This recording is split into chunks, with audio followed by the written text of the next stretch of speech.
So like I was saying earlier, there's my picture. Look at that. That's the fanciest picture I have of myself. So that's the one that goes on the slides. I work as a software architect at Workiva that Dale had mentioned. Workiva, they're a somewhat large software company. They work mostly out of the States. They have a small office here in Saskatoon, about 15 of us. So Workiva focuses on like financial and accounting software for large companies. So kind of anybody who needs to file large amounts of taxes would use Workiva's software. So that includes kind of like Fortune 500 companies. I work personally on messaging. I don't know anything about finance. I work on data integration and kind of our API platform. And I wanted to walk through a little bit of like a typical web architecture. When Eric was doing his slides, I was looking at them. I was like, those look almost like mine. I was a little bit worried that we were going to talk about the same thing, but thankfully we don't. So you can imagine like you're starting out to build a web application and you're structuring like this typical end-tier architecture where you have maybe a computer or a mobile phone. It makes a request to web application in the middle tier, and then that application calls down to the database to get some data, update some data, gets back the result, and then returns it back to the computers that are making the original request. And so everything's going great, and you're starting to scale, right? So you get more users, and someone says it's a little bit slow. So typically, when things are slow, you just add a cache, and then they get faster. So that's a problem that you just solved. So now a request comes in, you can check the cache first, or you can go to the database. We don't have it in the cache, and things are speeding up, and you're moving along a little bit more. Then you get some more features, requests. People say, well, we're storing these documents, I want to search them. And let's add like a search database to this architecture. So now you got a search database involved, and your web application is coordinating between your app database and your cache and your search documents. And now the search documents are getting slow, so you say, well, let's just add another cache, because just add more caches, it just makes it faster. So you add another cache, and then now you got stuff where like, well, now we got the request loops getting slow, and we have these long-running tasks. Let's add a message queue and background workers so that our requests are still fast to the user, but we can ship off our long-running tasks to like a background work, update the database, and then now you got all these systems, so you need to add some metrics, make sure they're still running. And so you got metrics and monitoring. And then let's add some analytics. Business guys are like, okay, we need to make these queries, but those are going to be too slow to run on your main database. So you got to do an ETL job to ship them to like HDFS or Hadoop or whatever, so they can run their queries, and you keep your request loops fast and tight. And then someone comes and says, you know, our competitors are killing us on social. And so you're like, well, how are we going to do social without a graph database? Because you can do graph computations and check people's friends. And then you go home and you're trying to think about this problem, and then you just you really just go insane, right? So what happened in all this that led you to go insane is really the question, is that every one of those decisions that you just made was the right decision for the problem that you had. You're compartmentalizing your data to the right data set, right data storage. So you've got a search database for search. That makes sense, right? You've got background tasks for long-running processes. That also makes sense. You could also structure this within your organization so that each of you are working on subsets of the problem. You could do microservices if you want, or something with more than one system. So it all makes sense, but then you still end up with this. So the problem with this is this, what we call like dual rights. So a request is this happy face. That's a user, makes a request to a web application, and then the web application has to ensure that a write goes to the database, a write goes to the search index, a write goes to the cache, a write goes to anywhere else that it needs to go. And it's up to the web application to make sure that happens. And what that's called is feral concurrency control, because it's taking like the database guarantees out of the database and into the application. So now what you're doing is you're having to enforce the constraints that a database does for you. So what happens when you get this is that you have two problems. The first is a race condition. So if you have client 1 making a request to the data store and then to update the search index, so you're updating database and updating a document right after, and another client's doing the same, and they're roughly concurrent, but the first client gets an unlucky garbage collection pause here or network delay or whatever, but that request comes late. And now at the bottom there, the data store is going to have value B, and the search index is going to have value E, and that might happen silently and you won't even know. You can put some logic in place to correct this, but that requires like sharing logical clocks between different systems, and it's a whole other problem. But you're going to deal with this if you have this dual right problem. That's a race condition you have to figure out a way to solve. Another problem that happens is just fault tolerance in general. So in this diagram, a user makes a request to the web application to set a value to A, and that succeeds right into the database, but fails right into the search index, and now your database and search index are permanently out of sync. So there's ways to deal with this, and one of them is just running like batch processes every hour to like make corrections. That's often done. But it's really like, well, what do you do? You've got this problem. Like I said, you ended up this way because you made somewhat good decisions. But now, because you have more than one database, more than one data storage system, you have to deal with this. So what do? What you really want in that original dual right problem is that if one operation succeeds, all of them succeeds. And if one operation fails, all of them fails. So what you really want is a transaction. And databases are really good at transactions. So we can kind of look at that and say, well, what can we learn from how databases do this that we can apply to our entire system, to our architecture? So how? How does the database work?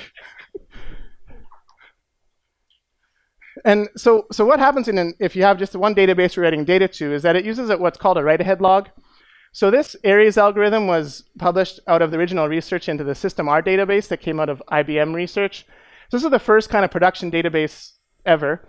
And they use this write-ahead log. And that's in use in pretty much every database now. They use the same thing. You want to make a change to data. What you do is you write it to a append-only log first. And once that write has been made and you fsync that to disk and you're sure it's on stable storage, then you apply that to your actual data set. And so what that does is that you're making an update to multiple tables, like a complex query that spans multiple pages on your, actually the block of disk on your disk, on the hard drive. Then you can ensure that guarantees that you can make those all at once and you don't see that inconsistency, right? So that was solved. That problem was solved for the similar problem of database writes where you have to update multiple pages on disk. Same thing, one operation, it's going to always succeed or always fail. So what that write-ahead log does, it gives you atomic transactions and it gives you fault tolerance for a single database. But it doesn't matter if you have more than one database. So it still doesn't solve these problems because these are problems where you're working over multiple databases, right? You've got your data store and your search index. And so you can solve this with two-phase commit transactions. Like there's an algorithm called distributed transactions, or XA protocol. And that I don't want to talk about because it's really complex. You need to have database support from the vendors, which is hard to get sometimes. And it can require a supervisor process. You can still get into these states where you have to do manual corrections. So distributed transactions are possible. They're just very hard. So if we go back to original problem, what you really want to focus on is like same data in different places. And databases also do that. So they do replication. Right? So this is something that we can look at, well, how did database literature handle this over the years? So, but how? There's only a few more Trump pictures, so maybe one more. So they use the same thing. So if you already have a leader database that's using this write-only, append-only log, what you do is you set up your replicas to read from that same log. So if you apply the same order of operations on the same data set, you're going to get the same result. You're not going to get it at the same time, but you will get there. So what leader-follower configuration does on a database is that your leader is always up to date and your followers are read replicas that might be behind. They might be eventually consistent, but you're going to get to the same state. And that's how MySQL works. That's how Postgres works. So what they have is an API called a bin log or binary log of these changes, and then the replicas read off of that. So that solves this race condition because the follower now has no choice on how to order their operations. They're reading what the leader did. And that solves fault tolerance because if a follower goes down, a leader goes down, they can just read back from the log because you commit the log first before you make any changes. So what that does is turn something like this into something more like this, where your web application writes to this log of changes, and then your derived data sets come off of that. And I want to take a little bit of a digression and just say, like, well, why do we have to think about this? Why is this so hard? Well, if you think about it more generally, you have multiple data sets, multiple data stores, multiple nodes in a distributed system. And what you want is you want to apply a totally ordered sequence of events over all those data sets. This is one way to do it with a log. There's other ways to do it with like distributed transactions or like Saga coordination. But the problem really that you're trying to solve is what's called atomic broadcast in the distributed systems literature. And what that means is that you need to have reliable delivery. So if you send a message to one database, one node, it has to make it. It has to make it to all of them. And you want it to be ordered because they want to apply those sequence of steps in the same order. And this is kind of a mathematical proof that that's actually equivalent to the problem of consensus. So if you know about consensus, that's like having multiple computers that are distributed in a network that can fail agree on a common value. And if you can agree on one value, if you want to get to a total order broadcast, all you have to do is just save that one and then agree on the next one. And you can imagine that's the same as this log of changes. So consensus is a hard problem, and there's not a lot of different ways to solve it. This log-based approach is one of them. You're in this state because you're using multiple databases. So if you choose to use multiple databases and you want to keep them consistent, you have to do this. You have to do something like this. So this is one way with logs. You can do Lambda architecture. You can do distributed transactions, but it's just something that you have to be aware of and just keep in your mind, right? So in practice, this is the last Trump picture. Should have picked different ones for each one.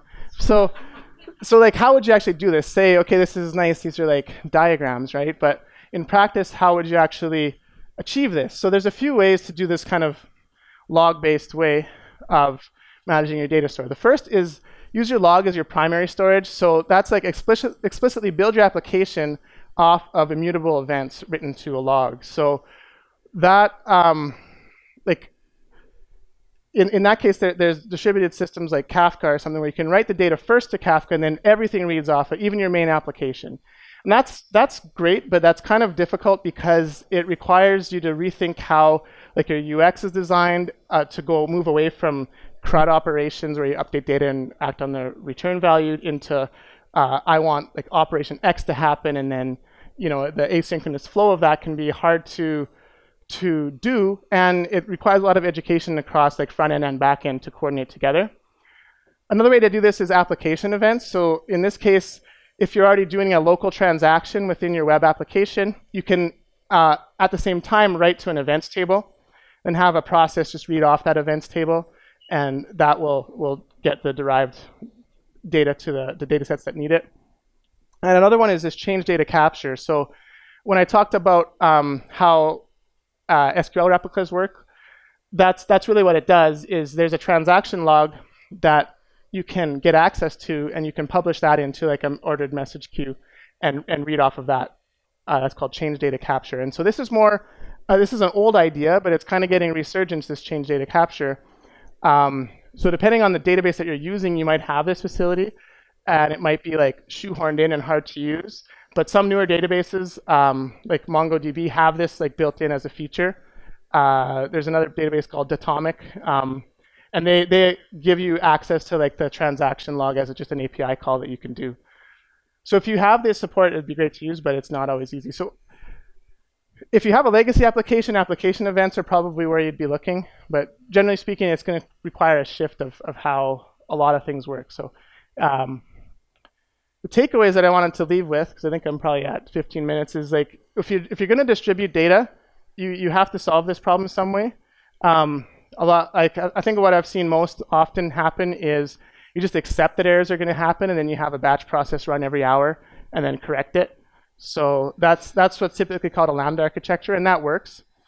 But consider how you can maybe structure your application to take advantage of a log first, and then what that gives you is that it induces a total ordering of your events because it's all flowing through one leader, and you're able to scale those derived data sets based off of that log. So I've got a few references if anybody wants to write things down quickly. Otherwise, maybe I'll do a follow-up in a year from now, because we're currently trying to implement some of this ideas at Workiva, and so if it fails, I won't talk about it again, and if it succeeds, then I'll be back to say how great of an idea it was.